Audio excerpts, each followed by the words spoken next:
Hello guys, so welcome back to my channel. Kumusta kayo lahat dyan? Anong balita sa inyo? Tanong balita sa atin. Maraming salamat dahil sa muli ninyong pagbisita dito sa aking channel. So ayan po mga best friend. Today is October 7, 2020. Bali ilang days na po tayong pumapasok. Bali 1 week na tayo bukas. Karoon po tayo ng day off nung nakaraang linggo. Bumabalik ulit tayo sa ating trabaho.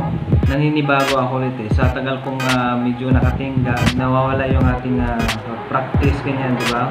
Hindi tayo masyadong nagawa ng trabaho, ganyan. Sa loob ng ilang buwan, ganyan, ilang buwan. Wala na kayong paso kayo. March, April, May, June, July. So, bali meron po kaming 8 months na nakatingga. Naninibago ulit tayo sa ating mga trabaho. So, bali, sasabak ulit tayo sa trabaho, mag-a-adjust ulit tayo. So, pagkakalam ng iba, marami na tayong naging napuntahan, marami na tayong naging experience ba. Parang pagkakalam nila, marunong na tayo, magaling na tayo.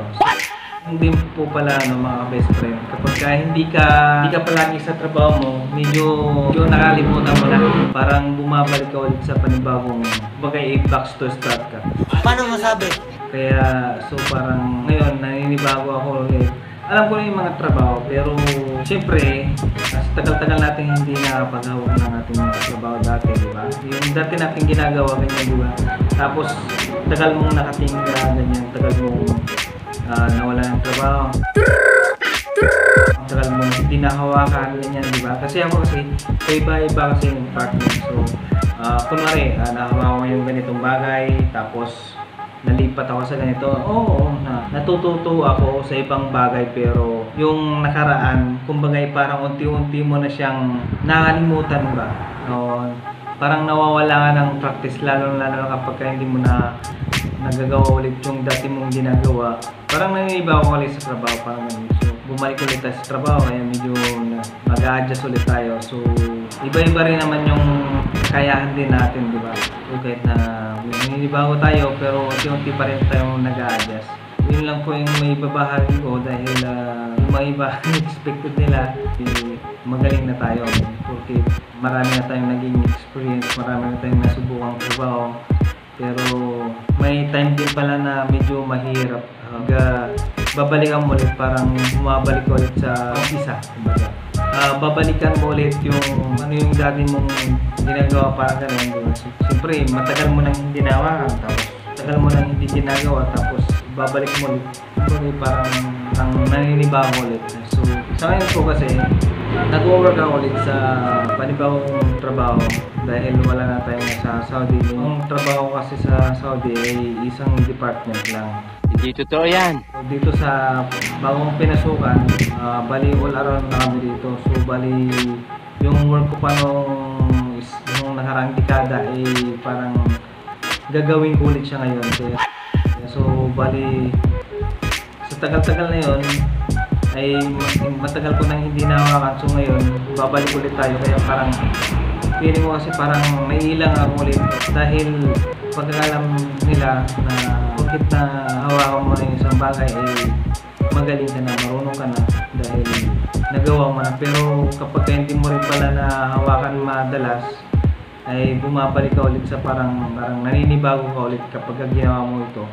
Hindi ko alam kung hanggang kailan ko ito mapagtiyagaan dahil yung mga iba nagawa ko na, pero ayoko nang balikan, kumbaga ayoko nang na-experience ulit. Pero hindi natin expect na babalik pala tayo sa dating iniiwasan natin gagawin. Dating iniiwasan natin trabaho dahil siyempre tingnan natin kung hanggang kailan tayo dito tatagal sa trabaho natin, dahil nasubukan ko na yung ibang trabaho, nasubukan ko na yung ganito, ganyan.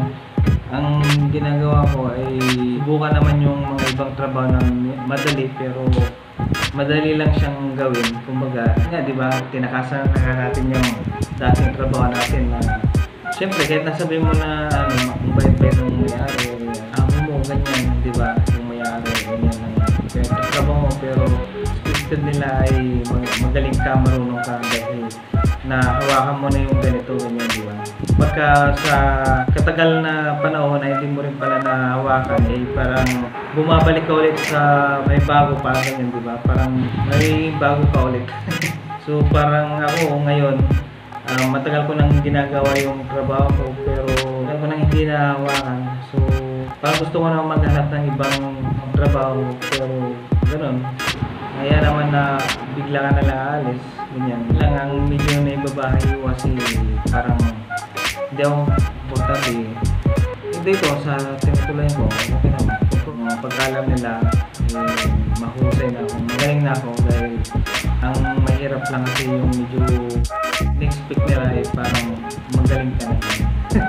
Parang ako yung nahihiya, parang ako yung nahihilang kapag ganun palang pakiramdam kapag mabait sila sa'yo tapos ikaw yung inaasa nila na makatulong sa kanila pero nahihirapan kang mag-adjust kumbaga sa panibago mong trabaho. Kasi doon sa pinanggalingan ko kasi isang department lang ako. So ngayon dito, umalis na tayo doon sa ibang bansa, ganyan, di ba? Kasi doon sa pinagtatrabaho namin, mas marami pa kasi yung kami pa yung tambay kaysa doon sa trabaho kaya. So hindi ako ganong na-practice ulit, hindi ako ganong nasanay.